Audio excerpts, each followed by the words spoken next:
Assalamualaikum warahmatullahi wabarakatuh. Perkenalkan, nama saya Nurul Sadah Agustina. Saya adalah guru dari SDN Paripurna. Di sini saya akan mendongeng berdasarkan buku yang telah saya baca yang berjudul Kalah oleh si Cerdik yang diterbitkan oleh Kementerian Pendidikan dan Kebudayaan, Badan Pengembangan dan Pembinaan Bahasa yang berjumlah 54 halaman. Di sebuah hutan, terdapat sebuah mata air yang jernih dan mengalir ke sebuah telaga. Telaga tersebut menjadi sumber air bagi binatang yang hidup di sana. Para binatang telah memiliki jadwal tidak tertulis untuk bergiliran minum. Kebetulan hari itu adalah musim kemarau. Para binatang kehausan, tetapi mereka tidak berani untuk minum di luar jadwal yang telah ditentukan. Suatu pagi, para binatang tersebut pergi ke telaga, tetapi mereka kaget melihat di telaga tersebut ada seekor badak yang tengah berkubang. Airnya keruh dan kotor. Keesokan paginya mereka datang lagi ke telaga, dan badak tersebut masih ada di sana berkubang. Badak merasa dirinya paling hebat. Ia melihat bahwa hewan-hewan hanya bisa melihat padanya. Ia merasa bangga karena dia menjadi pusat perhatian. Sedangkan hewan-hewan lain tidak berani menegur si badak karena badak tersebut memiliki cula dan juga badannya besar. Hari-hari berlanjut seperti itu. Para hewan telah kehausan. Mereka sudah tidak kuat lagi. Akhirnya mereka bermusyawarah untuk menemukan solusi dari apa yang mereka alami. "Teman-teman, apakah kalian punya solusi?" tanya si harimau.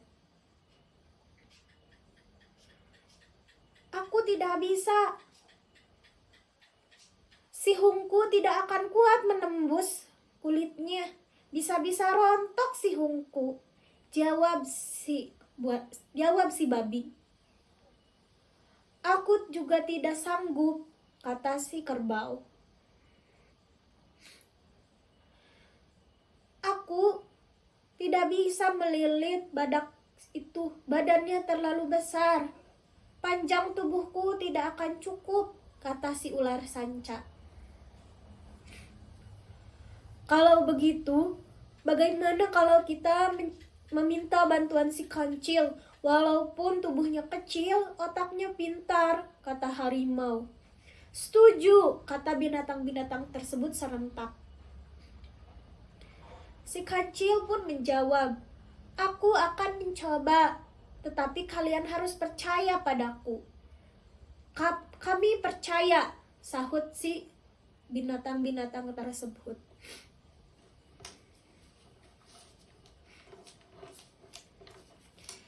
Si kancil pun pergi menemui si badak.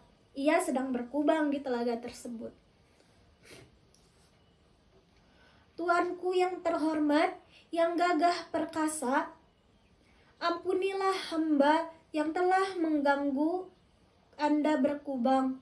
Ada hal penting yang harus saya sampaikan, wahai tuanku," kata si kancil sopan dan lembut. Si badak pun berdiri. Ia merasa tersanjung dengan apa yang dikatakan oleh si kancil. "Ayo cepat kancil, beritahu aku apa yang akan kamu sampaikan," kata si badak. "Wahai tuanku, kasihan sekali engkau berkubang di kubangan yang kecil.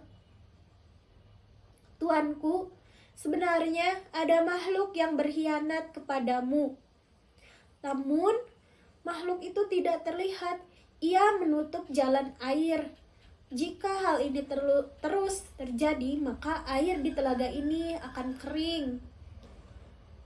Dia ada di dalam pohon terep-terep itu, Tuan."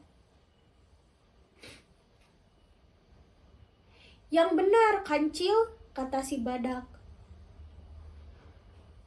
"Sungguh tuanku," kata si kancil. Si kancil kemudian mengatakan bahwa badak harus menunggu untuk memperhatikan si makhluk tersebut. "Tuan badak, engkau harus diam di bawah pohon terep-terep itu untuk mengawasi makhluk tersebut.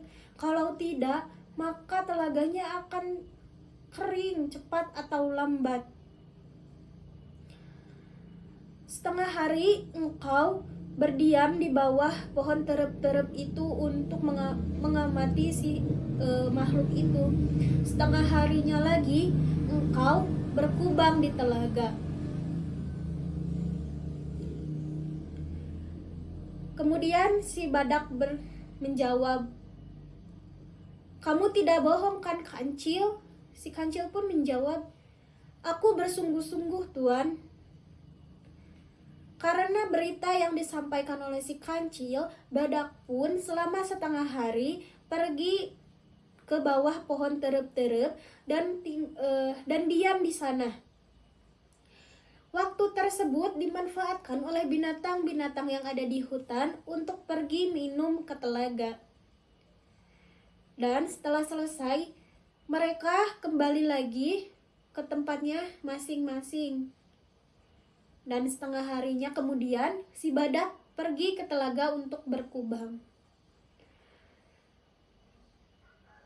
Maka dari itu, hewan-hewan, binatang-binatang, dan badak memiliki giliran untuk ada di telaga tersebut. Binatang-binatang mendapatkan waktu untuk minum, dan badak tersebut mendapatkan waktu untuk berkubang. Para binatang sangat berterima kasih kepada si kancil karena berkatnya mereka bisa minum di telaga tersebut. Sekian cerita yang dapat saya sampaikan. Wassalamualaikum warahmatullahi wabarakatuh.